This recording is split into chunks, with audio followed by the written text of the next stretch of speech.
2 साल से आप असम की सेवा कर रहे हो, संगठन को मजबूत कर रहे हो। बहुत बहुत धन्यवाद।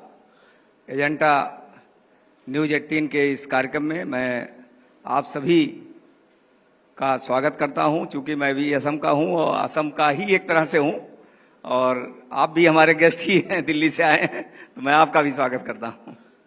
हरीश जी, गोरखपुर से गुवाहाटी, आप बस्ती से सांसद रहे, बिहार की भी सेवा की सह प्रभारी बन के, कितना मुश्किल है आसाम? 2 साल से आप संगठन को लेकर घूम रहे थे, कितना मुश्किल रहा? क्योंकि 10 साल की एंटी इनकम्बेंसी बहुत होती है, कई लोगों को जिनको जगह नहीं मिलती है सरकार में, वो बड़े दुखी रहते हैं। तो कितना मुश्किल था लोगों को जोड़ना इस बार? देखिए, ये स्वाभाविक है कि 10 साल की जब सरकार होती है तो कार्यकर्ता से लेकर के जनता की जो अपेक्षाएं रहती हैं, शायद 100% पूरा नहीं हो पाता है। लेकिन मैं असम के संदर्भ में अगर बताऊं तो असम में 2016 के पहले असम की जनता को यह पता ही नहीं था कि जो योजनाएं दिल्ली से पूरे देश के लिए आती हैं, वो योजनाएं पूर्वोत्तर में, खासकर असम में ठीक प्रकार से लागू होनी चाहिए, नहीं होती थी। आज की तारीख में मैं ये कह सकता हूं कि मोदी सरकार आने के बाद हमारे प्रधानमंत्री जी का एक संकल्प था, एक मूल मंत्र उन्होंने दिया कि सबका साथ सबका विकास। तो सबका साथ सबका विकास का अर्थ यह है कि सभी क्षेत्रों का विकास, सभी वर्गों का विकास। इस मूल मंत्र को लेकर के आदरणीय प्रधानमंत्री जी ने काम करना शुरू किया और हमारे प्रधानमंत्री जी का यह लक्ष्य रहा कि हम सभी क्षेत्रों में जाकर के केंद्र सरकार की विभिन्न योजनाओं को कैसे अधिक से अधिक हर क्षेत्र में पहुंचाया जाए, खासकर पूर्वोत्तर में और असम में, क्योंकि असम की उपेक्षा और पूर्वोत्तर की उपेक्षा बरसों तक कांग्रेस पार्टी की सरकार में हुई थी।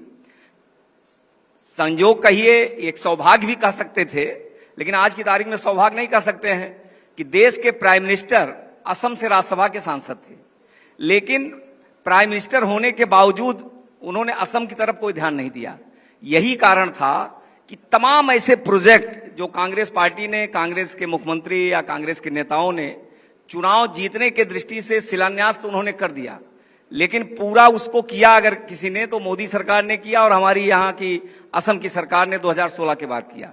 तो मैं ये कह सकता हूं कि कांग्रेस पार्टी की कोई प्राथमिकता नहीं रही असम के विकास के लिए, असम के लोगों को विकास के लिए, असम के लोगों को अधिक से अधिक सुविधाएं उपलब्ध हों, इस दृष्टि से कांग्रेस ने कोई प्रयास नहीं किया।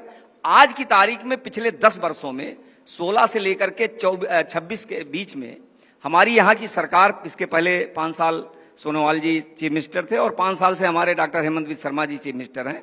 यहाँ की जनता को लगता है कि बीजेपी सरकार ने असमिया के अस्तित्व को लेकर के, इनके अस्मिता को लेकर के जिस प्रकार का काम किया है, उसको लेकर के यहाँ की जनता को यह महसूस हो रहा है कि आने वाले 5 साल और भारतीय जनता पार्टी की सरकार यहाँ होनी चाहिए। भारतीय जनता पार्टी की सरकार होगी तो निश्चित रूप से थोड़े बहुत जो काम बचे हैं, अभी बाकी हैं या हमने काम शुरू कर दिया है, वो पूरा नहीं हो पाया है, वो भी पूरा होगा और असम और तेजी से आगे बढ़ेगा। इसी नेतृत्व में जी, नेतृत्व भी यही होगा, संगठन यही होगा, सरकार बीजेपी। स्वाभाविक है, जब मुख्यमंत्री है तो नेतृत्व तो मुख्यमंत्री ही है, उसमें कोई कहने वाली बात तो है नहीं।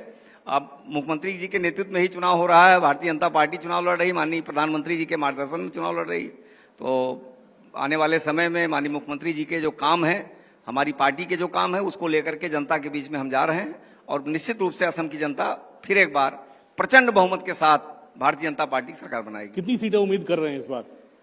देखिए, अब सीटों की संख्या के बारे में माननीय मुख्यमंत्री जी आने वाले हैं, वो हमसे ज्यादा विस्तार से बताएंगे, लेकिन मैं ये कह सकता हूं कि पिछले चुनाव में जितनी सीट हम लोग जीते थे उससे कहीं आगे हम रहेंगे। कांग्रेस कई नेता नाराज हो रहे हैं, कई नेता छोड़ रहे हैं, वापस आप में आ रहे हैं, वरिष्ठ नेता तक। तो कांग्रेस का महाजोट भी टूट चुका है पिछले चुनाव में। एक चीज बीजेपी के पास देश के सभी कांग्रेसियों को और कांग्रेस नेतृत्व को समझने की आवश्यकता है। मैं एक उदाहरण दूंगा हिमाचल प्रदेश का। हिमाचल प्रदेश के एक नेता थे, उन्होंने कहा कि मैं कांग्रेस पार्टी में इसलिए नहीं रहना चाहता हूं कि मैं यहां राष्ट्रवाद की बात नहीं कर सकता हूं, राष्ट्र की बात नहीं कर सकता हूं, बहुसंख्यक समाज की बात नहीं कर सकता हूं। अगर मैं यहां पर बहुसंख्यक समाज की बात करूंगा, राष्ट्र के हितों की बात करूंगा, राष्ट्रीयता की बात करूंगा, तो हमको पार्टी में उपेक्षित कर दिया जाएगा, हमको पीछे कर दिया जाएगा। यही कारण है कि आज असम में भी, अभी आपने देखा 4 दिन पहले असम के हमारे भूपेन बोरा जी, जो senior most leader Congress party के थे और कांग्रेस पार्टी के निवर्तमान के प्रदेश अध्यक्ष, इसके जस्ट पहले के प्रदेश अध्यक्ष थे, 5 सालों प्रदेश अध्यक्ष रहे।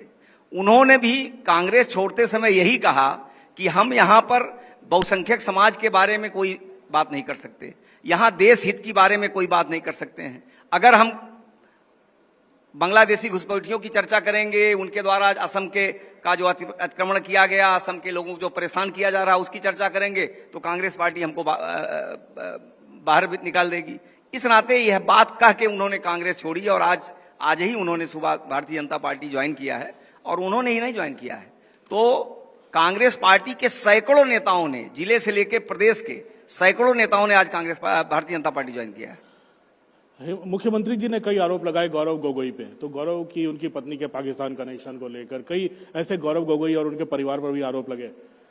क्या इसके बाद प्रियंका गांधी उनको डिफेंड कर रही हैं कि हिमंता विश्व शर्मा बहुत डरे हुए हैं, इसीलिए गौरव गोगोई पर आप लगा रहे हैं? क्या देखिए, अब प्रियंका गांधी जी और राहुल गांधी जी क्या कहेंगे क्या नहीं कहेंगे ये तो वो जाने, लेकिन ना तो हमारे मुख्यमंत्री जी डरे हुए हैं, ना हमारी पार्टी डरी हुई है।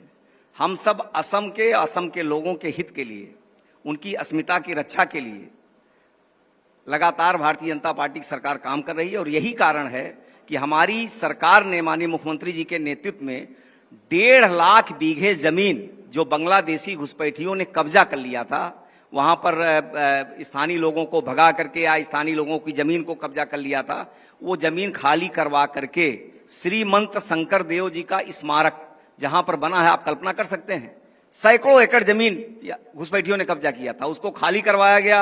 वहां पर हम लोगों ने स्मारक बनवाया, उसका उद्घाटन हमारे देश के यशस्वी गृह मंत्री जी ने पिछले महीने यहां पर आकर के किया। तो ऐसे तमाम ऐतिहासिक स्थल जहां पर असम के लोगों का सेंटीमेंट जुड़ा हुआ था, लेकिन कांग्रेस पार्टी की सरकार में उस पर कोई ध्यान नहीं दिया गया। हमारी सरकार ने ध्यान दिया और उसको खाली करा करके आज वहां पर असम के तमाम ऐसे महापुरुषों का स्मारक बना करके असम के लोगों का सम्मान, उनके सेंटीमेंट को ध्यान में रखते हुए आगे हमारी सरकार ने काम किया। घुसपैठिया मुक्त असम, ये बीजेपी का मुख्य मुद्दा है और मुख्यमंत्री जी भी लगातार यही बातें कर रहे हैं। तो घुसपैठिया मुक्त के चक्कर में ऐसा तो नहीं है जो यहाँ सदियों से मुस्लिम समाज रह रहा है, अल्पसंख्यक समाज रह रहा है, उस पर भी गाज गिर रही है, उसके खिलाफ भी हो रही है? देखिए, यहाँ का जो राष्ट्रवादी मुसलमान है वो ये जानता है, जब माननीय मुख्यमंत्री जी बार बार इस बात को कहते हैं मियाँ मुसलमान, तो मियाँ मुसलमान का मतलब होता है बांग्लादेशी घुसपैठिए। तो यहाँ का जो ही मुस्लिम भाई है वो जानते हैं, हमारा किसी मुस्लिम समाज से विरोध नहीं है। जो बांग्लादेशी घुसपैठिए यहाँ पर आकर के असम के लोगों की जमीन, असम के लोगों के तमाम ऐसे उस पर अधिकार जमा लिया है, उसको मुक्त कराने का निर्णय हमारी पार्टी ने, हमारी सरकार ने लिया है। और मुख्यमंत्री जी ने 1.5 लाख बीघे से ज्यादा तो खाली कराया। मुख्यमंत्री जी ने एक दिन घोषणा भी किया है कि अगले 5 सालों में हम 5 लाख बीघे जमीन ऐसे बांग्लादेशियों से मुक्त करा करके असम के लोगों को सौंपेंगे। तो कहीं न कहीं हमारा कोई ये मुख्य एजेंडा नहीं है, हमारा मुख्य एजेंडा है असम के लोगों की अस्मिता की रक्षा करना, असम के लोगों के सेंटीमेंट के साथ किसी प्रकार का खिलवाड़ ना होने पाए, यह ध्यान में रखते हुए हमारी सरकार काम कर रही है। हमारा मुख्य एजेंडा है असम का विकास, हमारा मुख्य एजेंडा है असम के लोगों का विकास, हमारा मुख्य एजेंडा है असम के गरीबों का विकास। और यही कारण है कि आपने देखा इंफ्रास्ट्रक्चर के क्षेत्र में तमाम ऐसे काम जो पेंडिंग पड़े थे। एक सदिया, यहाँ पर एक स्थान है, अरुणाचल प्रदेश का बॉर्डर तिनसुकिया जिले में है। मैं एक दिन सदिया पे गया, वहां पर लगभग 3-3.5 किलोमीटर का एक पुल बना है। तो मैंने कहा इसका उद्घाटन किसने किया? तो लोगों ने कहा मोदी जी ने किया। हमने पूछा शिलान्यास किसने किया था? उन्होंने कहा कांग्रेस सरकार में 15 साल 20 साल पहले शिलान्यास हुआ था। तो हमारे प्रधानमंत्री जी, हमारी सरकार की ये प्राथमिकता है। प्रधानमंत्री जी बार बार इस बात को कहते हैं, जिसका शिलान्यास मैं करूंगा उसका उद्घाटन भी मैं करूंगा। और केवल पुल की बात नहीं है, 65 वर्षों में कांग्रेस शासन में 3 ब्रह्मपुत्रा पर पुल बने थे, हमारी सरकार ने 5 बना करके उद्घाटन कर दिया और कई बन रहे हैं। लगभग छोटे बड़े 1300 पुल बने हैं इस साल असम में।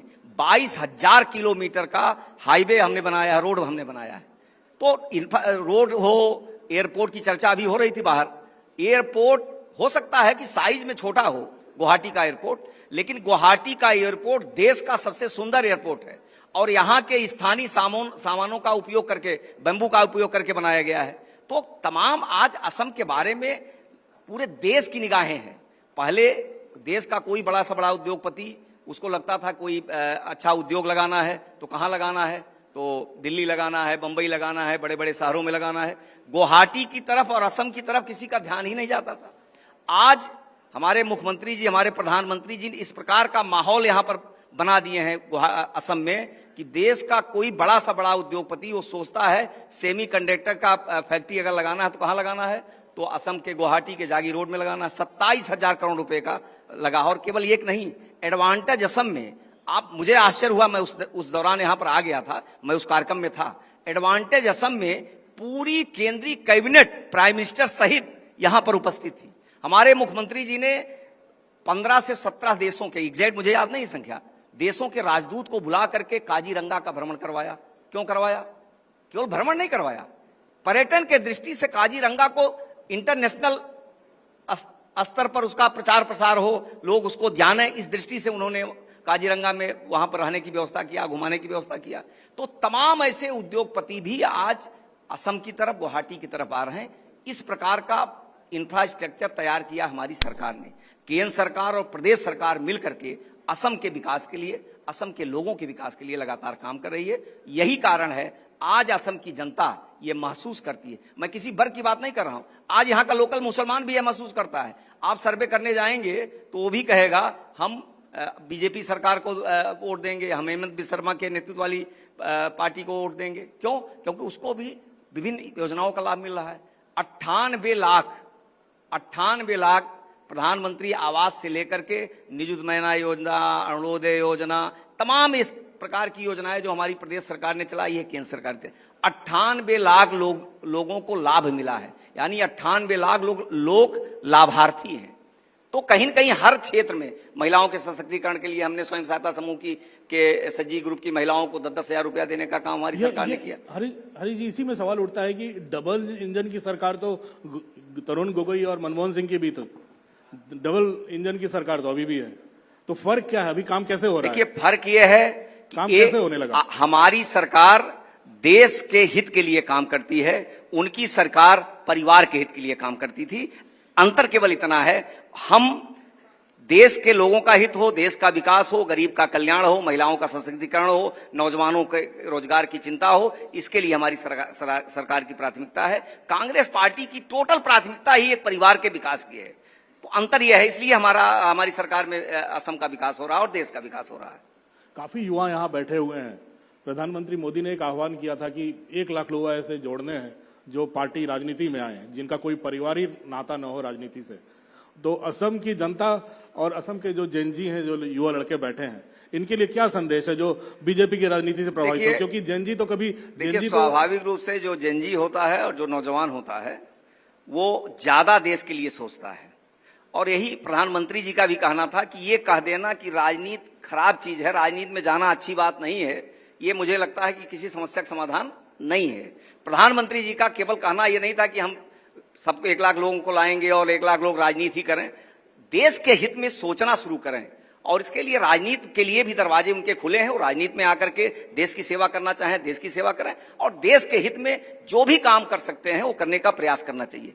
और उसकी शुरुआत हमारी पार्टी ने और माननीय प्रधानमंत्री जी ने जो कहा था, उसकी शुरुआत भी हमने एक तरह से कर दी है। एक 45 साल के यंग को, 45 साल के एक नौजवान को भारतीय जनता पार्टी दुनिया की सबसे बड़ी राजनीतिक पार्टी है, उसका राष्ट्रीय अध्यक्ष भारतीय जनता पार्टी ने बनाया है।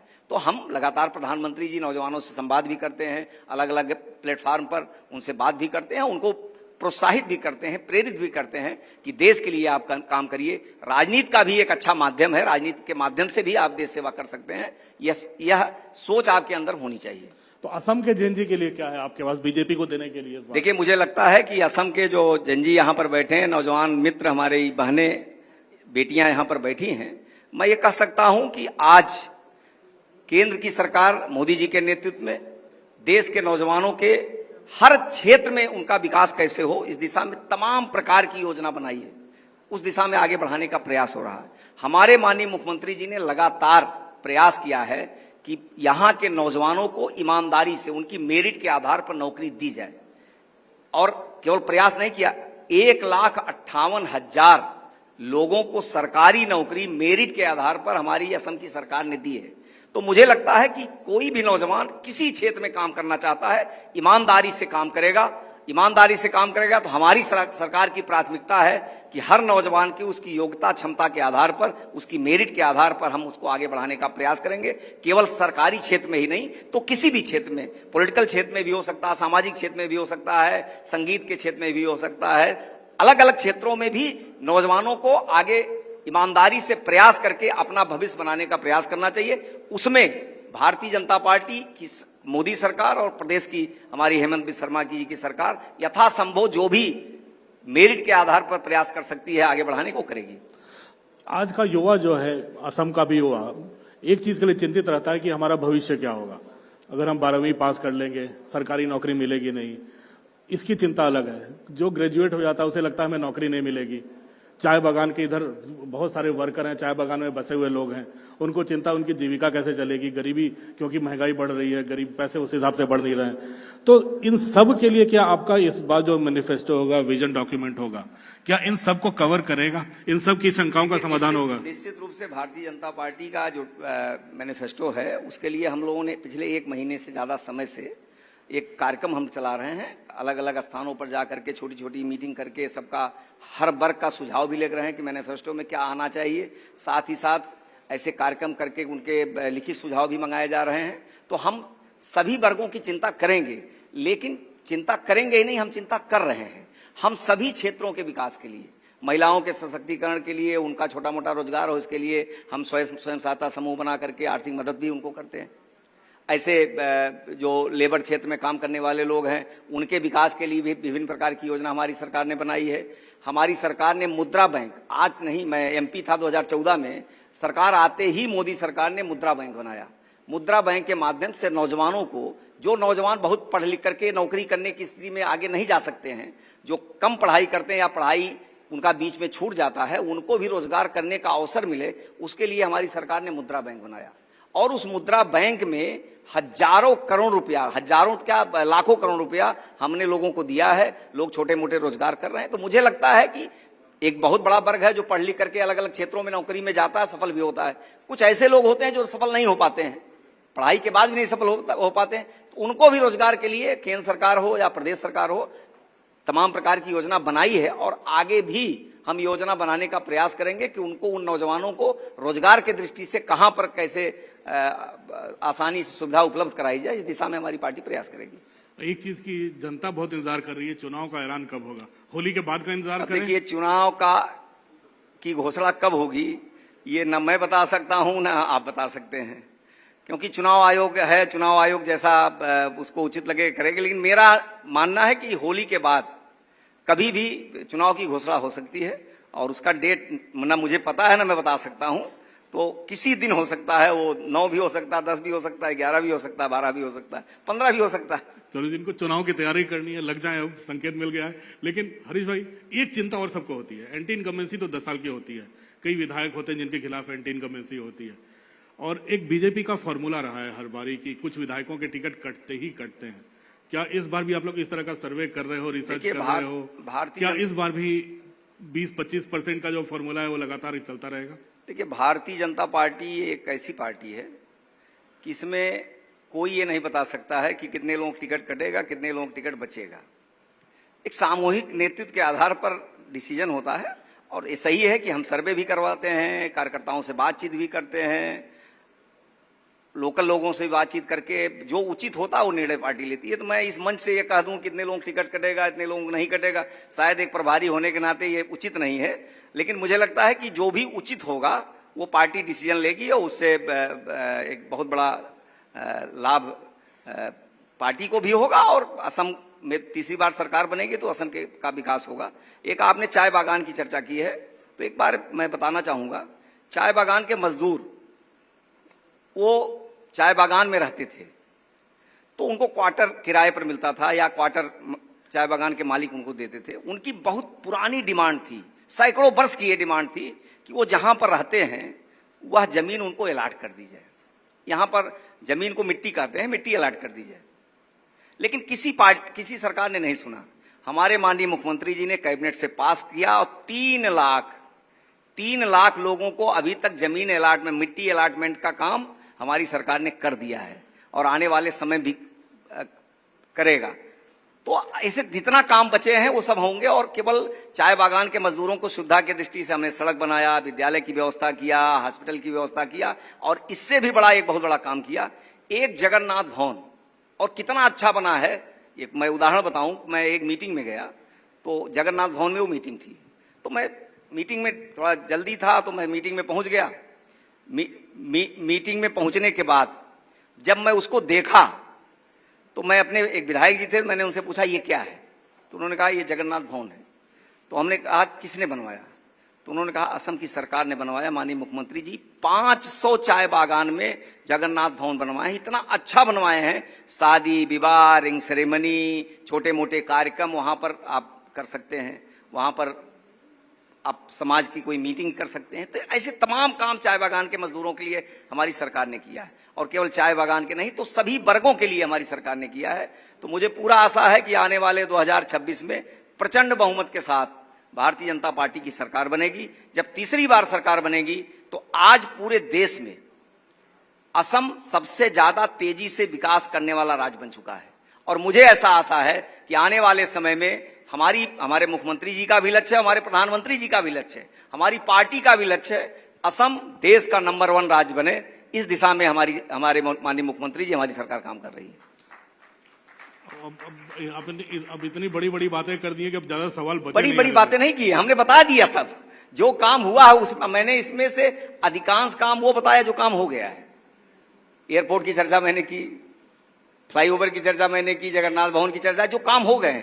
मैं कोई आश्वासन देने के लिए नहीं बैठा। आश्वासन देने के लिए क्या आगे क्या होगा माननीय मुख्यमंत्री जी जो किए हैं वो भी बताएंगे, जो आगे क्या करेंगे वो भी बताएंगे।